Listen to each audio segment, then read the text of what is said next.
আসসালামু আলাইকুম রহমতুল্লাহ।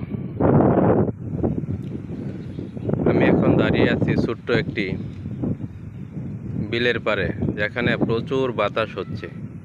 যে ঠান্ডা বাতাসটা আমার শরীরে এসে লাগছে তা অনেক ঠান্ডা, বোঝা যাচ্ছে যেন কোথাও দিয়ে বৃষ্টি পড়ছে। ওই বৃষ্টি পড়া বাতাস যেন শরীরে লাগছে। আসলেও নদীর পাড়ে বা বিলের পাড়ে যখন দাঁড়ানো হয় তখন প্রাকৃতিক বাতাসগুলি এভাবেই হয়তো শরীর ছুঁয়ে যায়। তখন মন এবং প্রাণ দুটোই ভালো লাগে। দেখুন প্রাকৃতিক ভিউটা কেমন।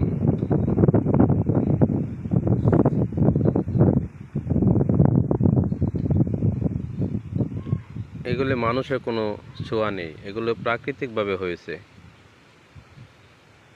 তার মাঝে সাদা বক এখান দিয়ে উড়ে যাচ্ছে, তার কিনার দেখা যায় না। অল্প পানিতে এই অবস্থা, যখন বেশি পানি হবে তখন তার জানি কি অবস্থা হয়। আপনাদের সবাইকে অসংখ্য ধন্যবাদ সাথে থেকে সাপোর্ট করার জন্য।